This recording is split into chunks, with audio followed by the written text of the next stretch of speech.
Good morning, everyone. It's a pleasure to be back here at AIMA. It's always exciting for us to meet new people, figure out what's going on, and of course, share our stories and talk to you about what's latest on the cutting edge where we work. All of us are from different parts of the country, so it's always a unique opportunity for us to meet each other here as well. And thank you for your time. We're looking forward to a very interesting session. So rather than introduce all of our very exciting panelists myself, I thought it'd be best if I give them a chance to introduce themselves and set the context for why they're on the panel and how we're going to have an interesting discussion about what disruptive growth looks like in our country. So to start us off, Anand, it'd be great for us to hear from you about what you do, your history, your background, and then we can learn more about the other panelists as well. Thank you, Pranav.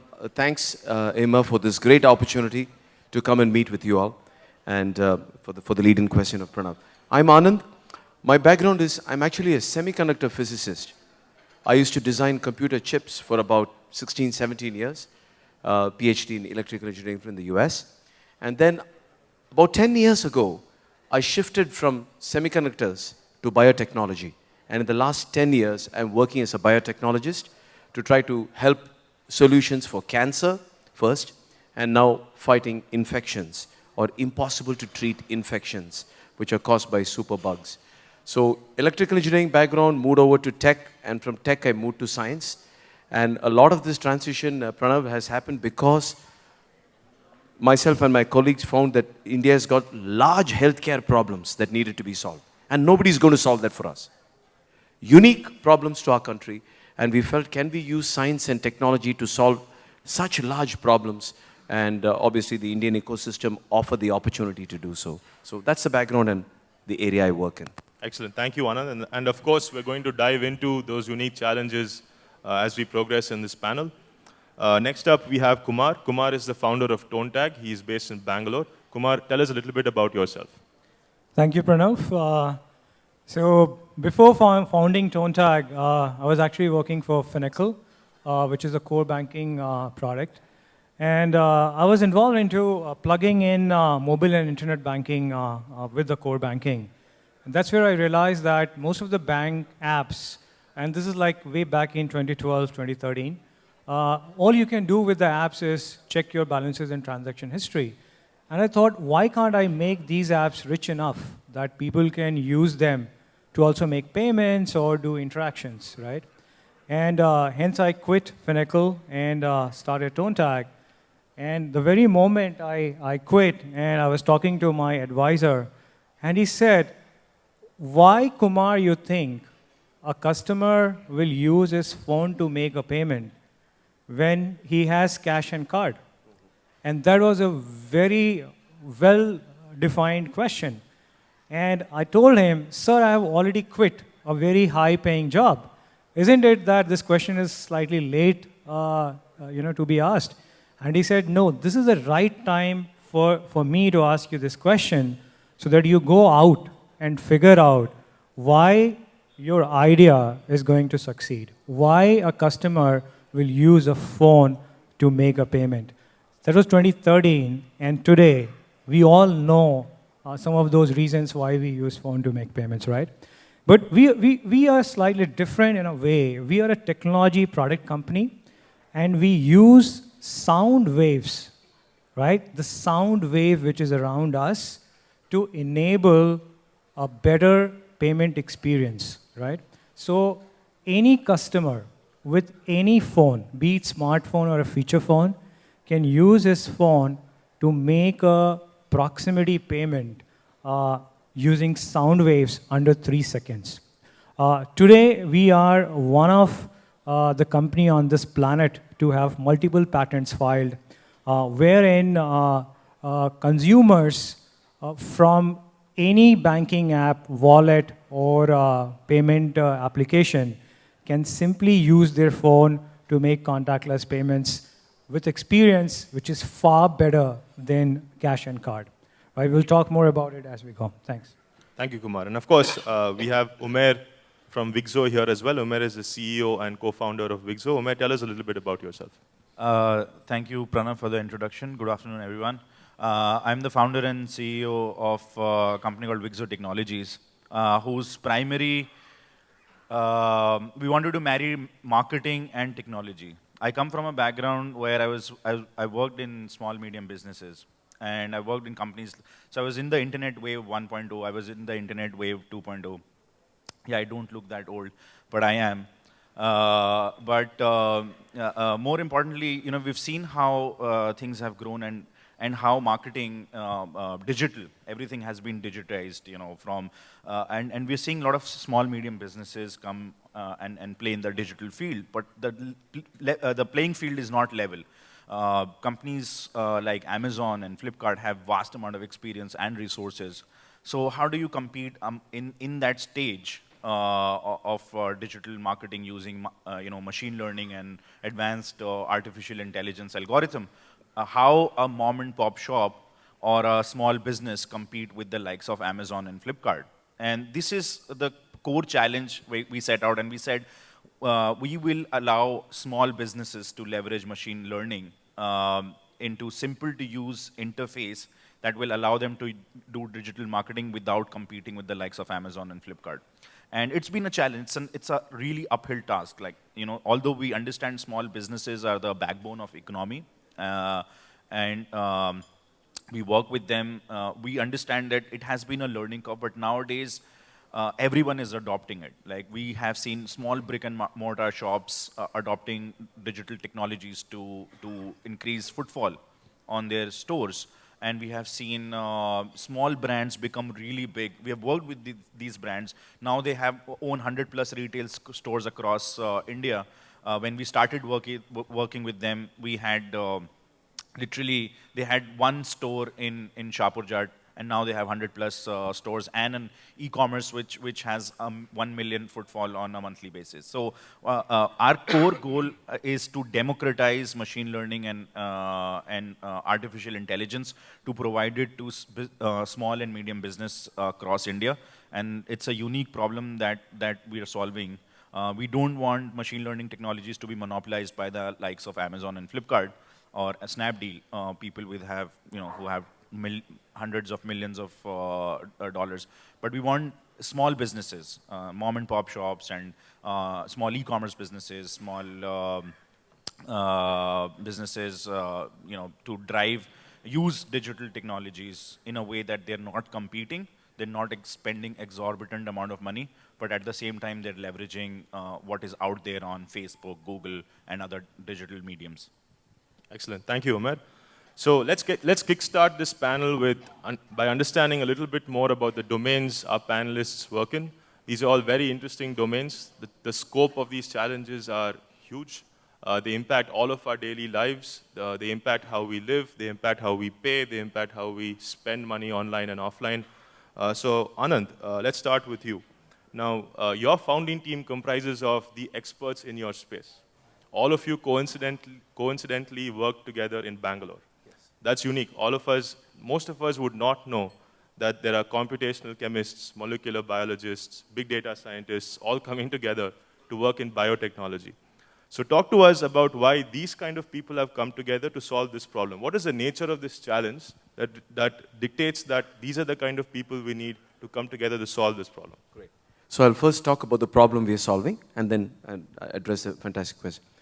Ladies and gentlemen, we lose 1 million people per year. 1 million people per year to infections. They cannot be treated. Pneumonia, sepsis, etc. Out of that, 40% is from India. So 400,000 deaths, 125,000 babies less than the age 21 die because of infection. This is the problem we are trying to address as Bugworks. We are probably one of 7 or 8 companies in the globe trying to use technology and science to crack bacteria, to crack superbugs, so we can come out with new antibiotics that can save an entire generation. This is the problem we are trying to do. India is the largest producer of superbugs and has the largest morbidity issue associated with superbugs. So where else, which better place to do innovation than India? Now to do innovation with 20 people sitting out of Bangalore, you're trying to solve a global problem. That's why your question is so great. How can we do it when the big GSK, AstraZeneca, Roche, Novartis, these guys couldn't do it? How is a motley crew of 20 people sitting in Bangalore trying to solve such a big problem unsolvable infections? It's because multiple things are happening in India right now. Starting first of all, nobody outside is going to come and solve India's problem. Pranav, it's become like that. Our healthcare problems are so unique to India. We lose the most people to cardiovascular problems, to diabetes, to infection, to oncology. Yet we cannot afford medicines that are invented for the Western market. What happens? Morbidity is rising. We don't spend enough for healthcare. You have to innovate your way out. So it's not that we are great that we're doing innovation. We have no choice. Nobody is going to fix our problems. So ecosystems like Bangalore, Hyderabad, NCR are now starting to come up together because we have to solve India's problems. And the type of talent pool, the PhDs, the postdocs in electrical engineering, mathematics, microbiology, biochemistry, many of them are coming back from the US. So look at what's happening. Because of very difficult immigration policies in United States and Europe, it's becoming an advantage for India. A, we need to solve our problem, nobody's going to solve it. B, our ecosystem is slowly changing. 3, most important because many of you come from the resource background, top talent is coming back. Reverse brain drain, as they call it, is coming back. And ecosystems like Bangalore are allowing us to do cutting edge work, which is the same as Boston or Silicon Valley or San Diego, except it's 1/8 the cost. But cost cannot be the only differentiator because you need to innovate your problem. And your problem doesn't say that you're a cheap solution versus an expensive solution. You need to solve the problem. Yet you need to do it in a very affordable basis. So the type of talent we have access to in this country now, in using science to solve the biggest problems facing us, is unprecedented, Pranav. It's just really unprecedented. Plus, since we're sitting in Delhi, and many times we criticize the government, I was also a critic of the government. I can tell you, without Department of Biotechnology, without Department of Science and Technology, we could not be doing biotech in this country. Actually, these departments have been very progressive and are opening up new centers in the country that all of us use. So at Bugworks, we have no plant and machinery, Pranav. We simply use government labs that are based in Bangalore, which are tens of millions of dollars worth of equipment, which we can't afford as a biotech. So the government is trying to support as much as we can. And investors are slowly starting to start looking at not just tech, but non-tech areas like science as well. So to finish my thought process, this unique collection of change in ecosystem, the need to solve your own problem because nobody else is going to solve my problem, and this changing ecosystem and talent coming back is making it possible to do the type of work we're doing. Innovation-wise, we have to be in the top 2 or 3 in the world, period. Nobody gives you any brownie points because you're sitting in India. Innovation has to be the best, and today from India we can do it. Excellent. Thank you, Anand. And of course, we'll come back to those points you raised as we progress. Kumar, you are maybe solving for one of the core challenges of our country. One would argue that we needed an disruptive impulse function like demonetization to change people's behavior and how they paid and how they treated cash. So payments is at the core of our economy, if you will. So talk to us about what you've identified as the challenges in this space and what is your unique approach to solving those challenges. Right, so it brings me back to the days when we started thinking about ToneTag. So we went in the market and did like 8 to 9 months of research to figure out what is that critical issue which we can solve with ToneTag or making people use phone for payments. And we saw a unique problem which this country gave us, which was change problem. So you give cash and you get candies in return. You won't believe the best I got during our research was a remote village district town in UP called as Chandoli, where they gave us Parle G for 5 rupees. This is more valuable than those candies because you can dip in tea and eat, right? But when we went more deeper, we realized that the change problem is not created by merchants to sell more. The change problem in the country was a genuine problem, right? There are a lot of retailers who don't open shop in the morning till the agent comes and gives them the exact change, right? During festival seasons, we have 7% to 8% commission being paid by retailers to stock change. Because most of our change either is under the, your bed or cover of the fridge, or lie in the riverbed, or in temples, right? And that was a genuine issue. But if you see from a macroeconomic perspective, why it was getting created is because people were using cash to make payment, and also card. The problem with card was that the charge which the banks charge the merchants and the cost of those machines were high. And hence, it made it very important that if we can somehow make digital payment happen, all of these cash issues can go away. And hence, we built that system. The very unique thing which we built was you pay in cash, and for the loose change, the shopkeeper will ask your number, you give your number, and the moment your change balance attached to the number reaches 10 rupees, we recharge your phone. Now, this was way back when all these wallets came in existence. It was still getting created, but no one was solving the offline problem, right? And what we did is we introduced QR code and NFC so that it's easier for customers to give their number to the merchant.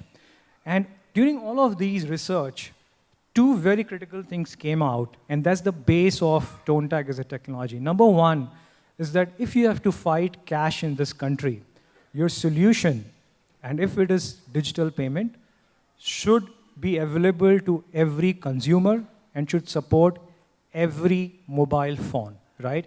Be it feature phone or smartphone, doesn't matter, because cash is available to everyone, and hence if you have to fight against cash, your digital solution should be available to everyone, right?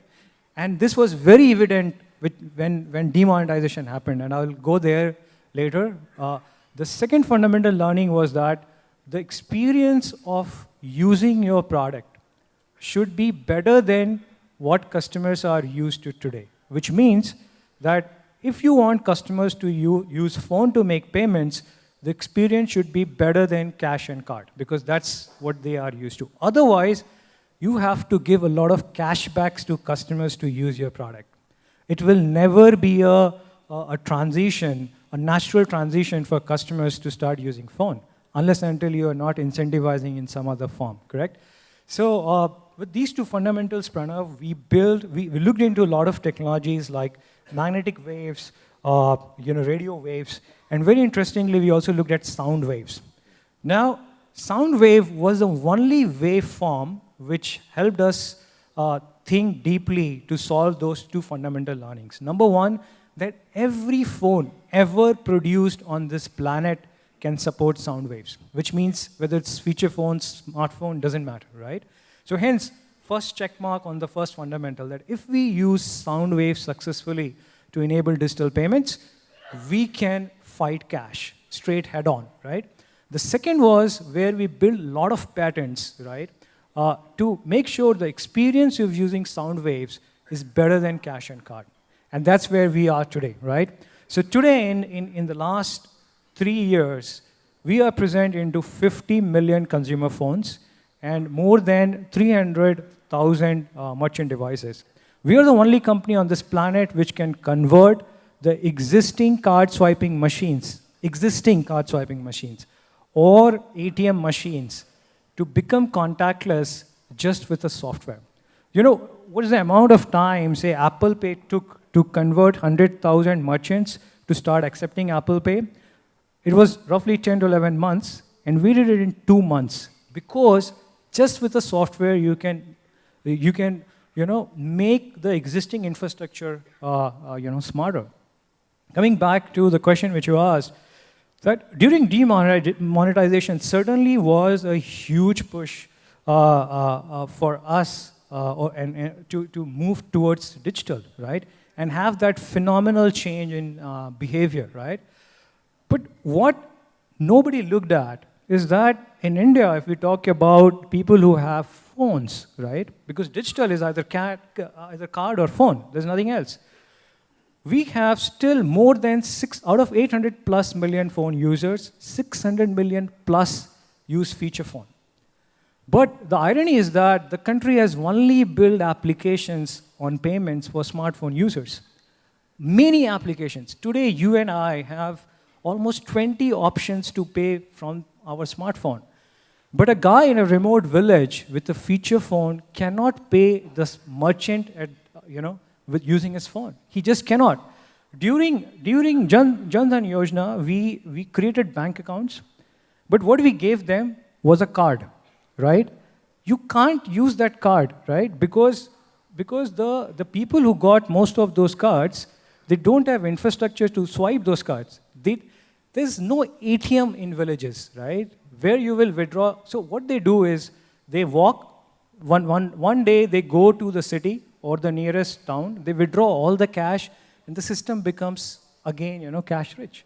That's exactly what happened during demonetization. When people got their cash back, there is no digital payment happening offline, right? But yes, coming back, demonetization was a very successful initiative to change, to make people believe that tomorrow or future is digital. There is a data which says that millions of people, first time in their life, figured out that the ATM card is also a debit card. What does it mean? Is that not only you can withdraw cash from ATM, but you can also buy goods at a retail store. This was the first time during demonetization, millions of people who had debit card figured out that there's dual use of that card. You can withdraw cash and you can also pay at the store, right? So I think the two learnings which we had is super fundamental when we think about moving the country to digital side. One is any phone, and two is the experience has to be a lot better. Excellent. Thank you, Kumar. That's excellent. And we'll, of course, dive into your solution. You have something to show us as we go through this panel. And now, Umair, you talked about democratizing machine learning. That's a fantastic goal. I agree with you because the accretive effects of having core technology IP, like Google and Amazon and Facebook, we can see that the revenues have escalated exponentially over the last decade. And it's very hard for Indian companies to survive in a war of intelligence because we don't have the fundamental infrastructure we need. We don't have large-scale local data centers. We don't have hundreds of thousands of mathematicians and computational engineers coming out of our campuses here, or at least staying here once they come out. So talk to us about what was that challenge that you identified. You talked about spam before, you talked about marketing before, you talked about SME empowerment before. So how do all of these things come in together at Wigzo? Thanks for that question, Pranav. It's really comprehensive, and I'll take you, step by step. So the first thing is, how did we identify this as a challenge? So it was from my personal experience. I was working in a company called Magic Bricks, which obviously it's not an SMB. It's a very large company owned by Times of India group, Times Internet Limited. And I was working there in product. And even then, we did not have the money that to buy certain technology products that were available for us to optimize our marketing spends. And over a period of time, we saw a phenomenal shift from the way brands are spending their money. We came from a time when we were having billboards, and there was no return on investment ever calculated on billboards. Only ROI that was calculated was how many phone calls we received by the number that was on the billboards. And Times of India itself with its newspaper were publishing ads. But and I remember at that time, we had like a board meeting and we decided that 0.2% of our overall marketing budget is going to go in digital. And they said, let's experiment. And this is 2008 I'm talking about, when Facebook was gaining popularity. And since then, I think we have come a long, long way. A long way. But what has also happened that digital gave the tools to everyone. You know, I recently met someone, and he's a college kid in one of the institutes in Bangalore. And I met him through Facebook, and he reached out to me. He said that you have built this chatbot technology, and I want to resell it. And I was surprised that a college student sitting in some place in Bangalore is willing to resell my technology to, and he said, yeah, I know around 15, 20 businesses in my local area which can use this kind of technology to improve their marketing. And I was surprised, but it also shows that since then, in last 10 years, in last decade, the adoption of these technologies on marketing technologies have grown tremendously in India. And now every small business or medium large business or even enterprise are now focused on how do we leverage this. So TV and traditional mediums like TV, newspaper have seen a reduction in the spends. It's there. I'm not like, it's not a debate about whether it's there or not. I think it's going to be there. But how we consume information has changed phenomenally. From the time of reading large editorial article to bite-sized news like news in shorts today, we have fundamentally changed the way we consume information in last decade. Now today, a lot of us, including me, we sit down in the morning and instead of going through the newspaper, I go through my Facebook feed, and most of the information I get either from my Twitter feed or from my Facebook feed. That's how millennials and this generation consumes information in digital format, in bite-sized format, and quick.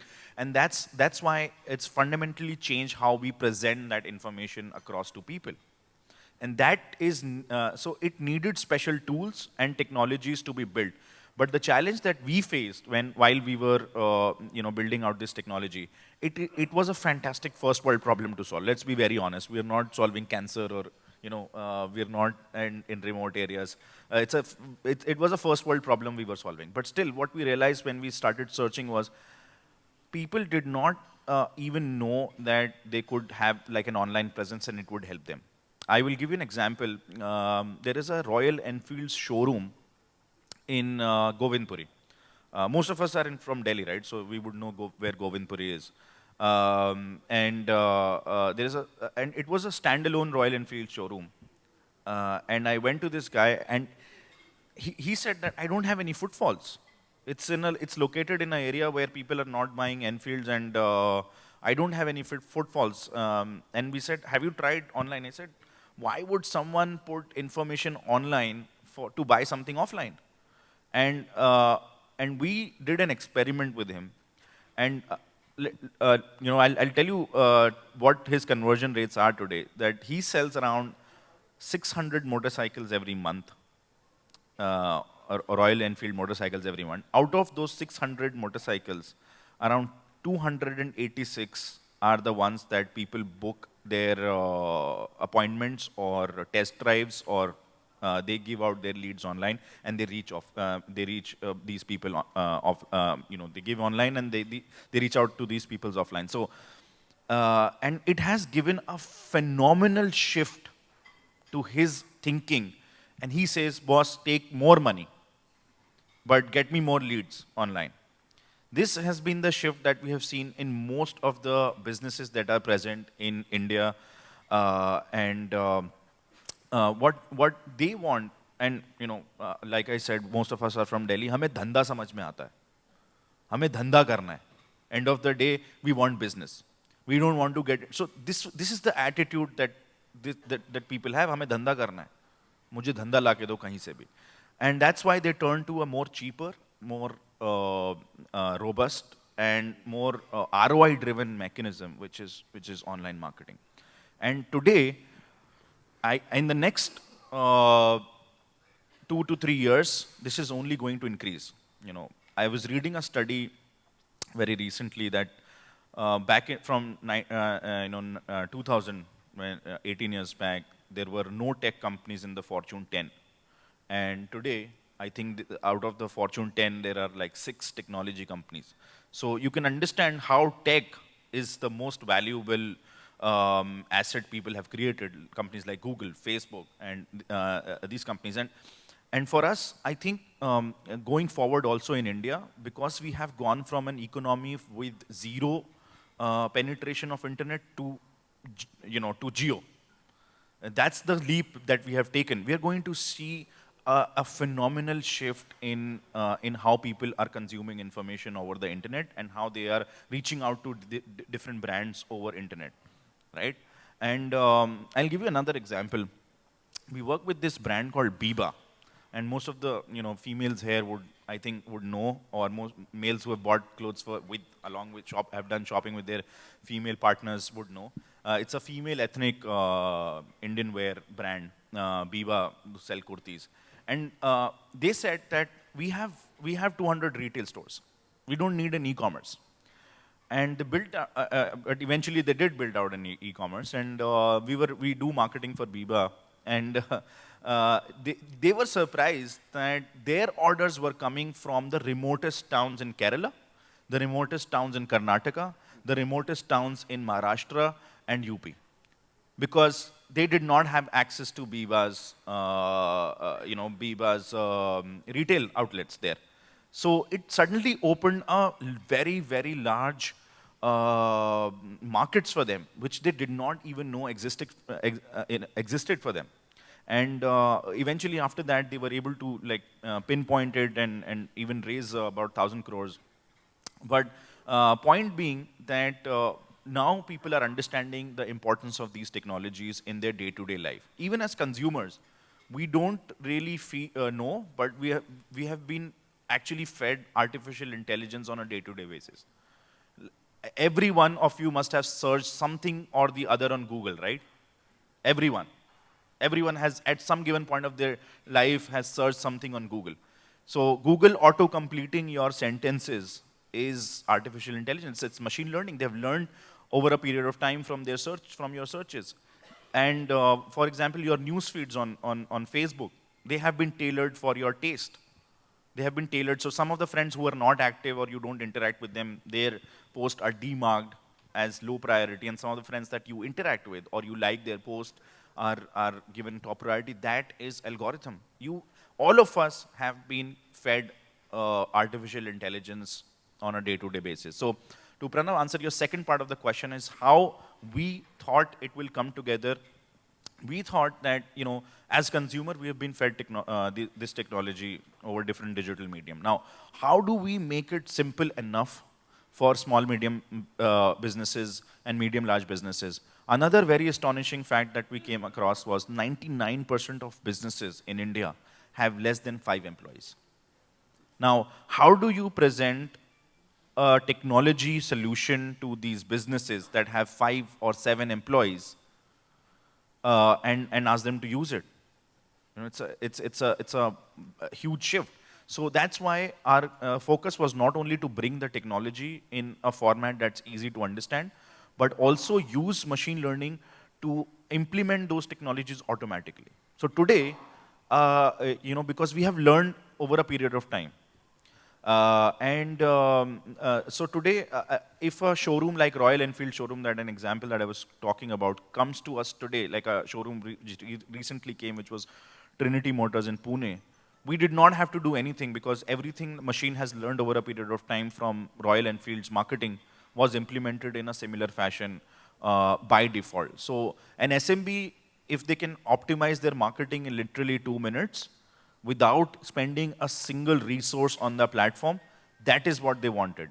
And again, it's a very, very, very unique problem in the Indian ecosystem. If I go to the US, or I go to Singapore, or I go to Japan, these are not the problems that their SMBs face. So it was a very, very Indian-driven problem, which needed a solution which fits in with the strategy of how these businesses have implemented. And it was only possible with the paradigm shift of how people are going to consume this thing. So for us, bringing that talent, which luckily for us, all the shift that has happened and startups and, it gave the youth, at least in the technology sector, in the, not just IIT, but even guys like from, tier 2 town colleges or, tier 3 town, it gave them the hope that they can also build something, or they can be a part of a growth story going forward. They can be part of the next batch of Infosys and next batch of Wipros and next batch of TCS of India. And that gave them, enough drive to come and look for jobs. We receive around 50 to 100 resumes every month of people looking to intern, people looking to work for free, and that comes from the fact that they just want to work and learn. And that came from because a lot of startups got funded and a lot of startups went ahead and built solid businesses and sustainable businesses. And the youth was watching it. They were consuming that information. And today that talent pool is available to us. I will be honest, if I was talking about machine learning technologies, to find a machine learning, an engineer that has learned machine intelligence was super difficult around 2 to 3 years back. Today, we go to a college and there are kids who have been doing these courses for past 3 years. And they know more than us. They tell us things that even we sometimes miss. So we see coming together of all of this for us. At least we were lucky enough to be present at the right time in the right ecosystem where these challenges were present. These technologies could not have been implemented a similar way in the United States. I'll be very honest, because they don't have these problems. They already are optimized. They already have social media and digital marketing managers who are optimizing these problems. So we were lucky enough to be present in an ecosystem which needed those problems to be solved.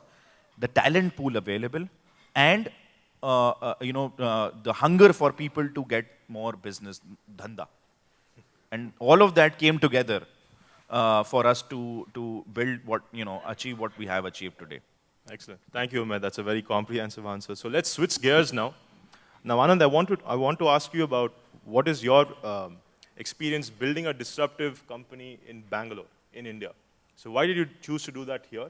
I understand the scale of the problem is most felt in India, but the scale of a problem and where you solve the problem in today's world are often different things, right? You can solve a problem for the US sitting in India. Like Umair said, it's a first world problem, but now it applies to India even more. So talk to us about why you chose to build here, and what are those unique components of that ecosystem that are adding advantages to your day-to-day? Excellent, excellent question. I'll just throw one statistic out just to set the context, right? Since MDP is here, I learned stats from him. We spend just 1% of our GDP on health, Pranav. So clearly, the rest of the world on an average spends 6%, we spend 1%. So already we know the background is very difficult. Number two, in agro, I just want to mention agro biotechnology for just 30 seconds. India needs 450 million tons of food to feed us in 2030. It's not going to happen through just regular government policies. It can only happen through disruptive innovations. I know your question was not on agro, but it's important to say, because the topic talks about how innovation can disrupt India. These are big areas, healthcare and agro. Coming to your question. So when I was sitting in America, comfortably enjoying life there, we look at these large problems, cancer specific to India, infection specific to India. You cannot sit in the US in the comfort of San Diego or New York and solve problems as innate and large as they are for India. So you have to take a plunge. You have to do certain sacrifices to move back. As somebody said, let America invent for the top 1 billion of the world. We are remaining 6.5 billion of the world, of which 1.5 soon will be out of India. So clearly, you can't be sitting there and trying to invent for 1 billion, the top 1 billion, and miss out the 6.5 billion, where poverty and agro problems and food problems and inclusive growth is very important. So clearly, coming back to India and doing it from India was the driving factor. But it's not just patriotism. You cannot get the type of affordable talent that is available in India sitting in the US. So it's really truly not out of only patriotic fervor. It's also the pragmatism that today, I cannot do Bugworks in America, Pranav. I can't. We have spent $5 million to date to build a new antibiotic. It will cost $40 million in the US. That's the type of scale of funding, right? And this is not an area where you can get funding after funding after funding. So you need, every dollar needs to go a long way, yet produce something that is world-class and cutting edge and solving such a big problem. So the talent pool availability is a big deal in India. I'm actually very pro-India in terms of the talent, particularly in science, as well as some of the other sectors we heard. And two is, this is all coming together because last 10 years, Indian government has been very proactive. I have to mention it once again, because for areas like tech, you can manage without infrastructure. But in science, you need hundreds of millions of dollars worth of infrastructure. Who's going to fund it? You know, this is where government has come in to do it. Yes, we are a little late to the table, but the last 10 years, I feel very, very positive of what is coming together. So what is missing, what is really difficult in India is a regulatory environment in New Delhi is still very difficult, Pranav. That's probably the last huge hurdle we need to cross. It's not all rosy. We need to cross regulatory. Regulatory-wise, we are a generation behind the United States, Europe, Japan, etc. And the funding sector is also very difficult, right? Who wants to fund science? Yeah, I may save 20 million lives or 25 million lives, but it's very hard to make money and it's very hard to show a spreadsheet with revenue month on month. So it's good to see young investors, including you guys, I must put it on record, including guys like Pranav and his team, who are looking at science and looking at all these esoteric, crazy ideas that are very different than comfort zone for normal investors. So since you guys are coming out of your comfort zone, government is active about setting up infrastructure, regulatory environment is changing, fantastic talent is available, and the last point I want to make is, if you look at antibiotics, Pranav, if we are having 4 lakh people dying in our country, the access to those super bugs is best in India. And I hate to say this. If you can crack the problem in the toughest battle zone, in theory at least, when you take your antibiotic and use it in New York or use it in London, it should work like a piece of cake. So for all of these reasons, I think this is the best place to use science and technology and innovation to solve large problems that impact GDP and impact hundreds of millions of lives. Thanks. I would never think I'd hear the day when someone said the superest of the superbugs are in India, so it's the best place to solve for superbugs. Fantastic. Thank you, Anand. Now, Kumar, I know you have something to show us as well, and you're building a software, hardware, core solution that most people say India has lost the advantage in terms of hardware innovation to China. We are now, all of our software advantages are always a step behind to the US. So you've taken on both challenges at once and in a core industry like payments. So talk to us about why you chose to do that here and what are the advantages you are enjoying in Bangalore and in India. Right. So I think I'm a strong believer that problems of India can only be solved in this country, right? You can't have a solution from west or east, modify it, and do a retrofit, right? I think India problems are as unique as nothing anywhere else, right? And hence, it does 2 things. Number one is that it creates that opportunity for you to solve and hence innovate, right? And very interestingly, when you are doing that for billion plus people, your product, and I'm saying, I'm just diverting it from the whole services thing which we did last 20, 30 years, your product not only becomes world-class, but in terms of the value add which it can bring to the global citizens is immense, right? So just, piggybacking on Anand's point, right? I think even in payments, right, the kind of innovations which the regulatory cloud has created here, from RBI to banks and everyone, I think India is the only country on this planet to have the most advanced financial system, right? Keeping the fraud aside, it happens everywhere. Here, we are now seeing it coming up, right?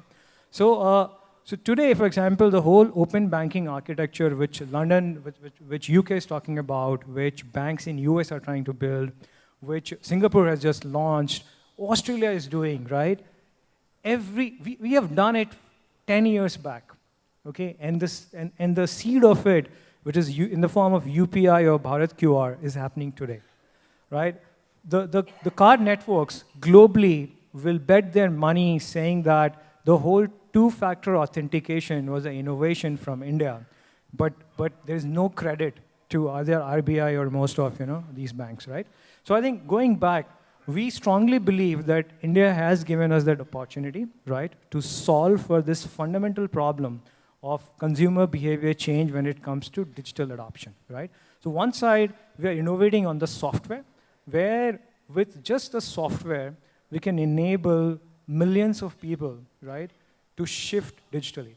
The number two thing is that in the way we are seeing the curve to also happen, one is that the software is going to enable phones to become smarter when it comes to digital interaction. And second is that the unique waveform which we have selected, which is sound, right? This is a resonance of cognitive energy around us, right? So sound and light has been source of energy for long, right? And all we are doing is that now we are picking that up to do some data transfer, right? In a very encrypted fashion, right? And then it takes us to the whole landscape of IoT, AI, and machine learning, right? The fundamental in all of these technology, which you will see the shift to be happening, and already the best players in the world are investing into it in such cognitive technologies, is that the intent-driven exercise or intent-driven interactions will shift into relational interactions. I'll quote you some very fundamental concept in terms of payments to tell exactly what I meant. So I come from a very small town in Bokaro, and I had a small retail store, a kirana shop by an uncle called as Gupta ji, right? And every time I used to go buy something there, he never used to ask me about money or card. He always used to ask, how are you doing in school? How are your friends? What's happening with your sports? Never, ever he asked me about cash. I used to buy Maggie, biscuit, whatnot, right? And at the end of the month, my dad used to pay off, whatever he has accounted for, right? But my interaction with Gupta ji was always very relational, right? And the payment was somewhere getting taken care of, right? I stay in Bangalore, and because of my past job and everything, I stay in a very good society. And right there, right at the bottom of, so the basement, there is a shop. In the last 10 years, it has never happened that even if I have bought a butter, he has not asked me to pay in cash or card, right? He doesn't even know my name, right? So long back, somebody invented coin, then currency, and then plastic cards, and then they started making us stand in a queue to get our product. You go to a coffee shop with the intent to drink a coffee, and then suddenly there's a system which makes you stand in a queue, right, to get that goddamn coffee, right? The shopkeeper, ever, you go when he's setting a shop, right, he puts the best bulb, he puts the right sitting criteria, right? And only one thing where he fails is that he makes his loyal customers all the time stand in a queue, right? Now, that's an intent-driven exercise which was happening, and now the world is shifting into relational, right? If you see what cognitive energies are also doing, and I'm taking it a little ahead just to tell you that why India is the right point today, right, in both software and hardware, and product specifically. So what is happening is that earlier, the only way you can interact with systems, somebody built a system, and then they said, the only way you can interact with is by, say, touching it. So you have to type, there's a typewriter, you keypad, you need to type, then the message goes. Why can't I talk with the machine? Why can't I interact with the machine just the way I interact with you, right? And that's where the whole speech to text and everything is coming in. But you won't believe that culturally, we Indians are the best placed when it comes to relation building. We understand the nuances of what it takes to talk to Gupta ji, right? We understand that, we don't need to have a courtesy to visit our neighbor. We just knock and can ask milk, right? Now, how can you solve when your interactions are such relational, right? How can you solve these problems sitting in US? You can never do that, right? And hence, a lot of these companies are using India as a test ground to understand this because in your AI and machine learning, the only next wave is the relation, right? And we are the best, right, to have built a history on understanding relation and And then I think that we have the biggest opportunity to translate this into technology, right?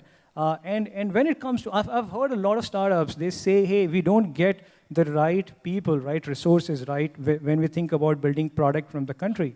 But we totally miss out understanding that 20, 30 years back, there were individuals who created Infosys, TCS, right? Back then, nobody was thinking about services, right? But they created that talent pool, they taught them, and over the period, now we have people in services and we lead the world. And similarly, companies like us, right, have to put our foot down and start looking of building product. With ToneTag, we are doing that initiative in one fashion. And the second is this, so coming back to the payments, right? So one is software, which can make every individual, right, use that software to pay digitally in a more advanced and smart way. And the second is that, we have more than 8 million merchants, small merchants, kirana shops, right, who are running 92% plus of the whole retail, industry. Now, they are super unorganized. A lot of people say that, the opportunity in retail is because 92% of kirana shops are unorganized. And I question that. I say that the opportunity in retail is not because 92% are unorganized and hence you create a market of organized retail thingy. But the opportunity is to make those 92% more organized and efficient, right? And the only way you can do is that when you build innovative products for them, you can't ask them to invest 32,000 at an average to have a computer, a printer, card swiping machine, and do what? Do exactly the same business which he is doing without any of them, right? So what we did is we created this small pod, right? This doesn't require internet, so no infrastructure challenges. You charge it once, and it can go without power for 2 weeks, which means you can give it to the remotest part of this country. And why this country? Any part of this planet, right? And it does 3 things. One, it can pull any digital payment, which is UPI, Bharat QR, wallet, your card, anything, right? And second is the single point factor for merchants, small merchants, to discover price, right? So for example, a small retailer in a district, or for example, in Delhi itself, right? Customers like us, if I have to buy a shirt, I can go to a mall and figure out what's the cost for this. A lot of us go to mall, figure out the price of a TV, but buy online, right? Because we can differentiate the pricing. A small retailer doesn't know that the Maggi packet which he is buying from the distributor, right? Can he get a better price on it, right? What happens when, the whole return side, or what happens with those promotions which brand is running? Does the distributor which is informing him the information of those promotion is the right one, right? So all these, very small things which is going to impact his bottom line and can help him manage his inventory could be controlled by this. All he does, right? So I'll just imitate it. All he does is, Acha Chotu, tell me, what is the, ye price batana zara, Maggi ke 100 packet ka kitna hai, right?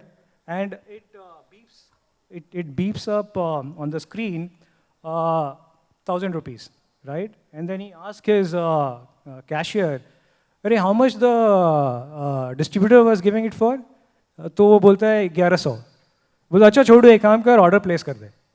He's talking to this guy. He's talking in the most natural form on such a low, cheap device, which is doing 3 things: accepting digital payments, helping him discover price, and third, helping him with his fulfillment. Now, guys, this is not an innovation for this country.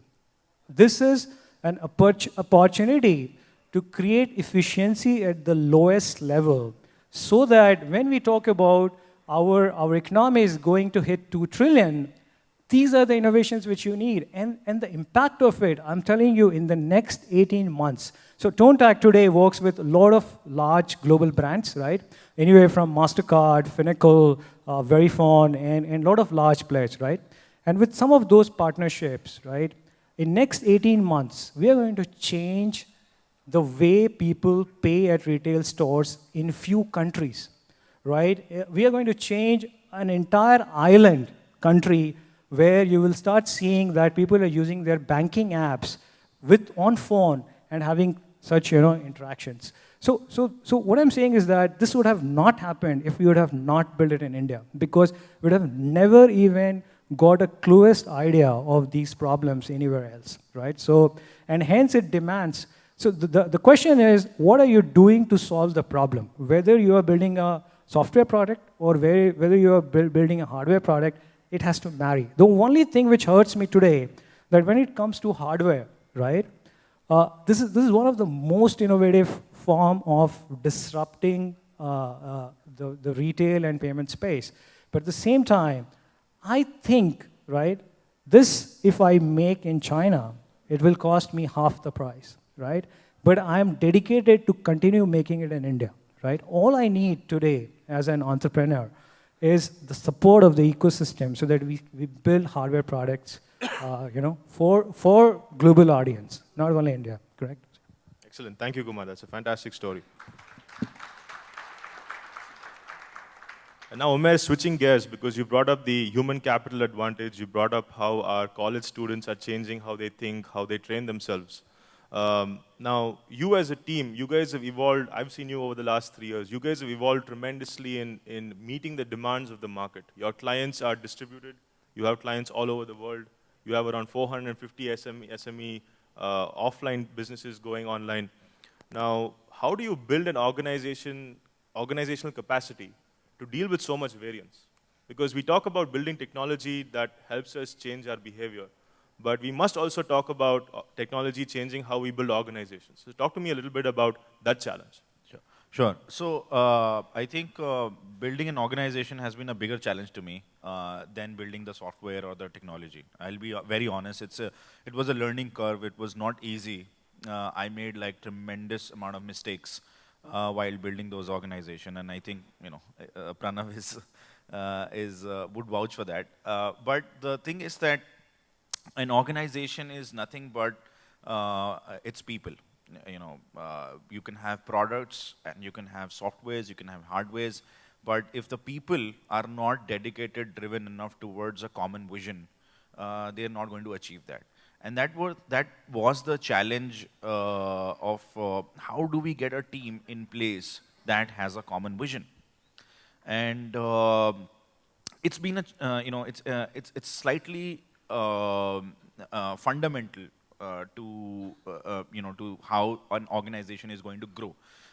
When you are a startup, you are just like 3 guys or 4 guys working out of someone else's basement, and you evolve. But when you actually reach to a point where there are 50 people are employed in the firm, you also have to think about how the human capital is coming together towards a common vision. And I think only, and I do believe, and as a founder and CEO of the company, I do believe that at some given level, CEO's job is not about product. It's not about the software. It's not about hardware. It's not about anything that the company is building or will build in future, right? It is about managing people. People management is one of the core jobs as a CEO that I do today, because I have a super talented team and I trust them. I don't do these tasks today myself, like which I used to do. I have delegated work and I trust them completely.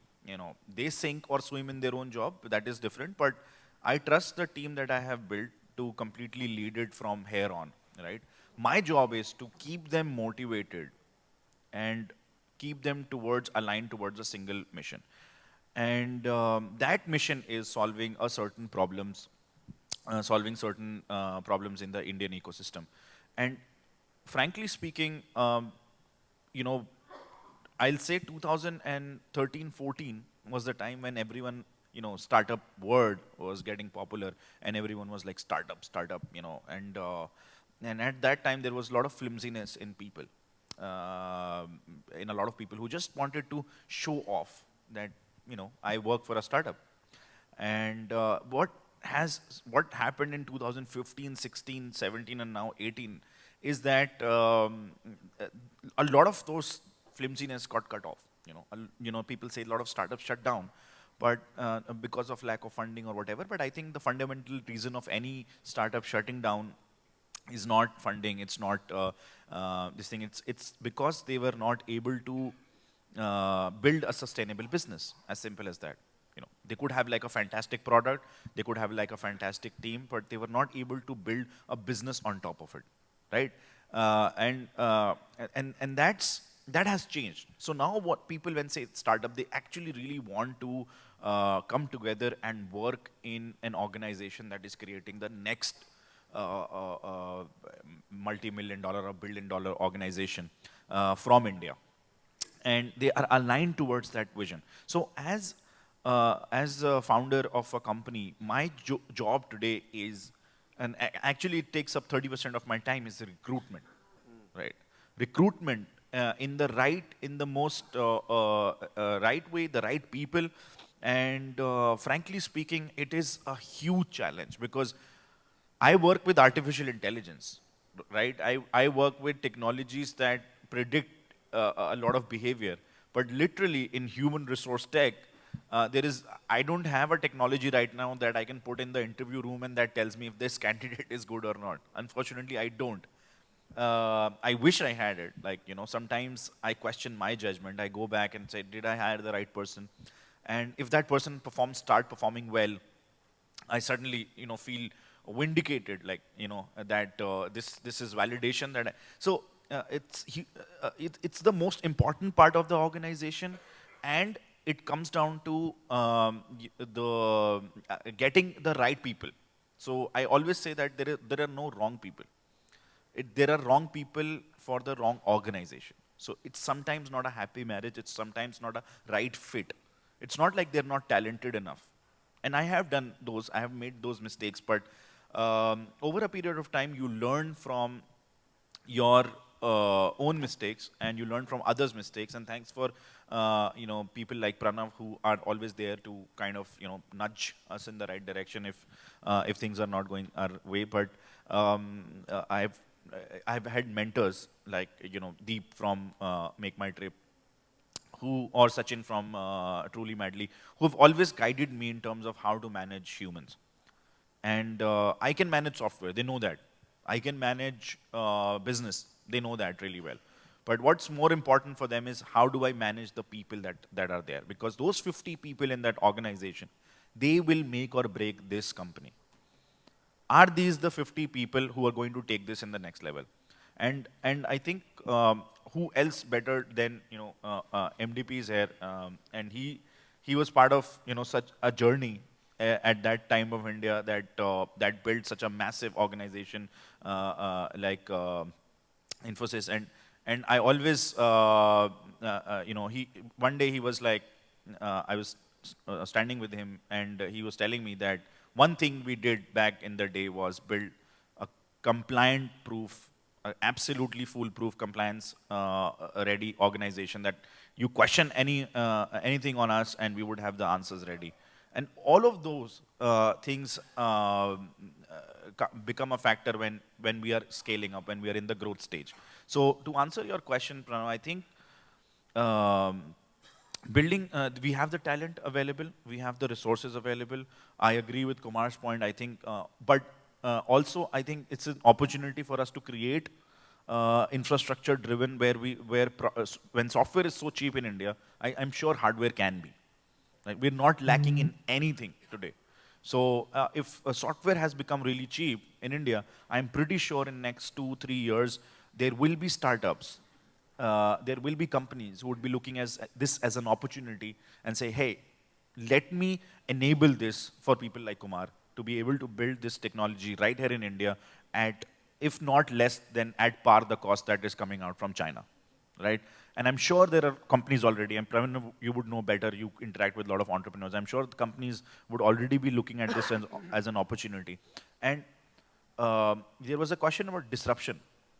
And the true disruption does not come, people say that you have to find a unique problem and you have to find a niche that it's not populated. And that's the thing I talk about, that disruption is not about finding a unique niche or an industry or disruption is about doing things more efficiently. That's what Kumar said in his talk, that he's bringing efficiency to the lowest level. I'm pretty sure the merchant was already accepting payments in some way or the other, like cash or card. But what he brought was efficiency. So if you can bring efficiency to any industry, you will disrupt it. And that's what it is today, that you have to create a vision to solve a problem here in India, and you will be able to disrupt that industry. Even services, for that matter, the big guys, and we have had, people have given us contracts which were going to the Accentures of the world. And why they have given us? Because we bring more efficiency down to the table because of our technology. So it's like a circle, where technology becomes a part of it, human capital becomes a part of that circle, and bringing together all of that in that circle, the efficiency, the technology, whether it's software or hardware, and the human capital, all of that together. And this country is at the peak of disruption.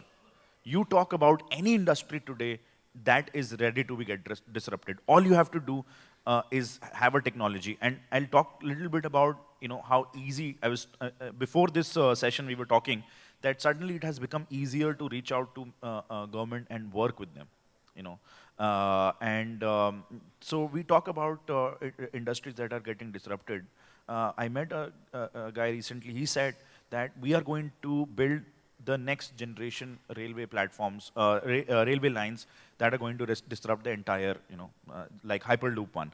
And so you think about any industry, if you can bring efficiency at a cost which is relative to India, and the human capital is available today, you can actually disrupt any industry, and people are willing to work with you. So as my job in my own organization is the same circle. It's just that I only have to manage 50 people, whereas as an investor, Pranav has to manage 50 into maybe 20 companies in his portfolio, which is 1,000 people. So all of us are looking at our own ecosystem and managing those problems. But I think as a country, we are ready to get disrupted in every field. It's only up to us to pick up that opportunity and say, hey, I'm going to do it. I'm not going to rely on someone else to come in and tell me how to do it. I'm an Indian. I understand the problems of this country. I understand how to talk to people. And like you said, we have that empathy in us to be able to talk to different people of our own country, our own countrymen. And I think the country is ready to get disrupted, honestly. Excellent. Thank you so much, Umair, and thank you everyone on the panel for sharing your learnings. It's been a very informative session.